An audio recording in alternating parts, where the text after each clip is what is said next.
Hey what's up guys, आज की डरावनी कहानी में आप सभी का स्वागत है। गाइस, जो आज की कहानी है ना, वो है माधव नाम के एक व्यक्ति की, जो कई सालों से पहले एक मंगला नाम का एक गांव था जो कि उड़ीसा में पड़ता है। आपने शायद इसका नाम नहीं सुना होगा क्योंकि इतने छोटे छोटे कई सारे गांव होते हैं। यह उड़ीसा राज्य में पड़ता था। एक्चुअली ऐसा बताया जाता है कि इस कहानी में जो माधव था वह शहर में रहा करता था, लेकिन वहाँ पर उसका बहुत ही ज़्यादा भारी नुकसान हो गया था जिसकी वो भरपाई नहीं कर पा रहा था।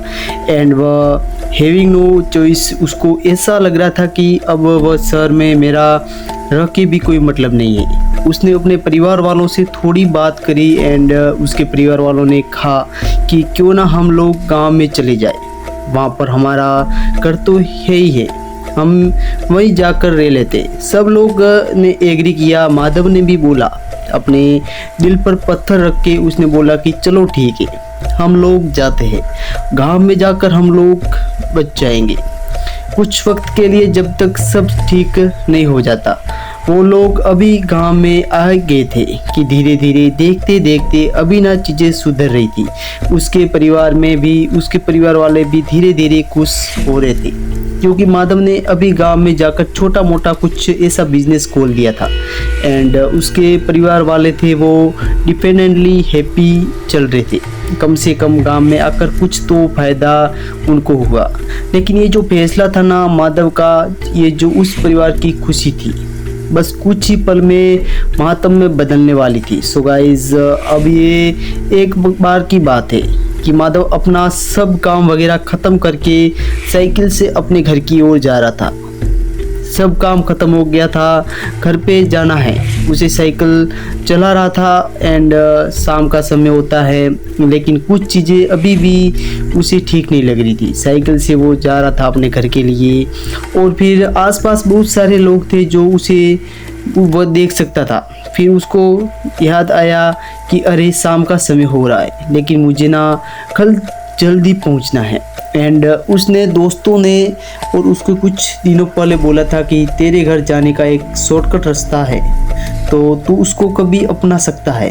फिर उसने बोला चलो ठीक है, वैसे भी जस्ट अभी शाम ही हुई है, ऐसा नहीं कि आधी रात का समय है, तो चलना चाहिए उस शॉर्टकट रास्ते से, उन्होंने बोला है, और शाम का समय है, एवरीथिंग इज़ फाइन। फिर उसने अपनी जो साइकिल है ना, वो एक दूसरे रास्ते की ओर मोड़ ली जिस रास्ते की तरफ कोई भी नहीं जा रहा था। जैसे उसने अपनी साइकिल को उस रास्ते की ओर मोड़ी, सारे गाँव वाले उसको देखने लग गए कि जैसे कि इंसान क्या कर रहा है।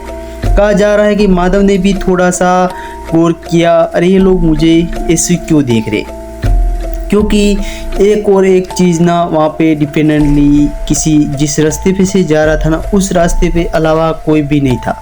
वो चाहे एक कदम दूर देखे या फिर आसपास देखे, सिर्फ सन्नाटे के अलावा उसे कुछ भी दिखाई नहीं दे रहा था। कुछ देर साइकिल चलाने के बाद माधव को एक चीज़ का एहसास हो रहा था कि अभी जो ये रास्ता है ना, ज़्यादा देर तक के लिए बचा नहीं होगा, बस ऐसा ही 10-15 मिनट के या करीब 20 मिनट के करीब बचा होगा।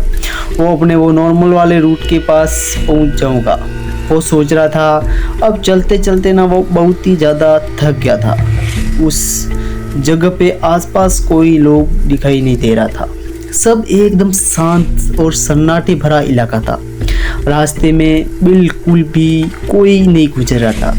थोड़ा ही करीब के खेतों में उसके एक आलीशान सा पेड़ दिखा, इतना बड़ा पेड़। एंड उसने बोला भाई बहुत अच्छी छाव है यहाँ पे, एंड अभी तो शाम हो रही, एकदम सन्नाटे वाले ये सब चीज़ें, एंड धूप भी काफ़ी है, गर्मी हो रही है, थक भी चुका हूँ। और फिर उसने बोला कि थोड़ा देर में रेस्ट कर लेता हूँ, क्योंकि वो शाम का टाइम था, थोड़ा पूरा अंधेरा भी नहीं हुआ था वहाँ पे। ठीक है, उसने साइकिल ली एंड साइकिल लेने के बाद उस पेड़ की छांव के पास चला गया। खुद भी अपना जो कपड़ा था, गमछा था, उसको बिछा के वो उसके ऊपर जाके बैठ गया। अब बैठने के बाद वो छाँव में इतनी ज़्यादा ठंडी लग रही थी कि उसे धीरे धीरे करके नींद आने लगी। उसने बोला चलो ठीक है, एक एक झपकी ले लेता हूँ और नींद ले लेता हूँ, वैसे भी घर पे जाके भी क्या कर लूँगा। ठीक होगा, कुछ ऐसा गलत होने वाला है, उसे कुछ भी अंदाज़ा नहीं था।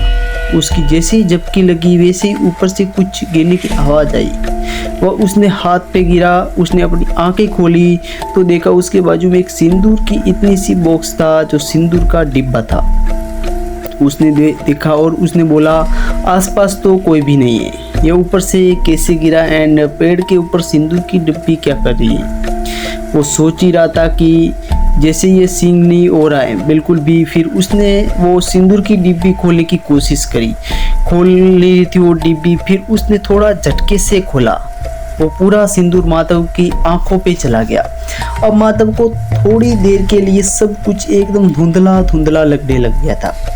वो आसपास अपनी साइकिल को ढूंढने लग गया था, लेकिन उसे साइकिल में एक थैली थी एंड उस थैली के अंदर एक पानी की बोतल थी। वो पानी की बोतल ढूंढ रहा था। जैसे तैसे करके उसने साइकिल को ढूंढी और उसमें से एक पानी की बोतल निकाली। पानी की बोतल निकालने के बाद उसने अपने मुंह पे थोड़ा सा वो पानी छिड़का एंड थोड़ा सा जब उसका चेहरा साफ हुआ तो उसने देखा कि उसको नज़रों के ठीक सामने एक लड़की खड़ी है एंड जो वो लड़की थी ना, वो उसकी हालत कुछ सही नहीं लग रही थी। वो कोई गांव की लड़की नहीं लग रही थी। लड़की तो थी, उसने जो कपड़े थे वो बहुत एकदम पुराने टाइम के पे लगे रहे थे, ओल्ड ज़माने के। ऐसा लग रहा था कि इस लड़की के साथ कुछ तो मतलब हुआ होगा पहले।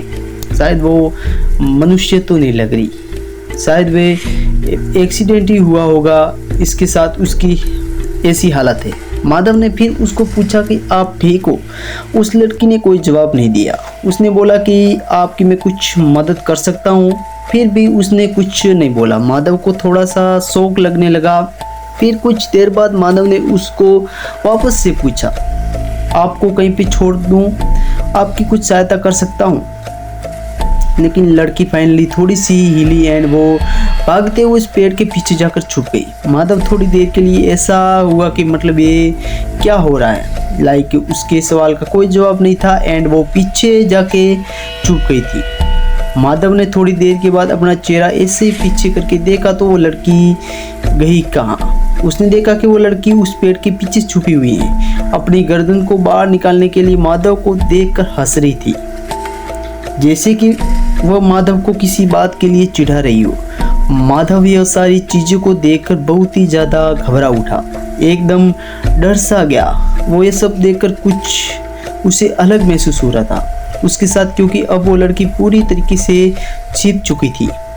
अब उस पेड़ के पीछे उसने अपनी गर्दन भी हटा ली थी। फिर उसने बोला, मैं जो भी जाके देखता हूँ ये लड़की असल में है कौन। जैसे दोस्तों वो मतलब माधव आगे बढ़ता है उस पेड़ की तरफ तो वहाँ पे कोई नहीं था और माधव पीछे मुड़कर देखता है तो उसे कुछ एहसास होता है। जैसे उसने पीछे मुड़ा, दो हाथ ऊपर से आते हैं जिसके लंबे लंबे नाखून थे और हाथों से गंदी बदबू आ रही थी। हाथ इतने भयानक थे जैसे किसी राक्षस के हो या किसी भूत के। वो धीरे से आगे बढ़ता है, लेकिन जैसे ही वो आगे बढ़ने की कोशिश करता है वो हाथ उसके पेड़ों को जकड़ लेता है। वो पेड़ों को छुड़ाने की कोशिश करता है लेकिन वो उस कोशिश में नाकाम रहता है। कुछ चोटें भी उसको लगती है।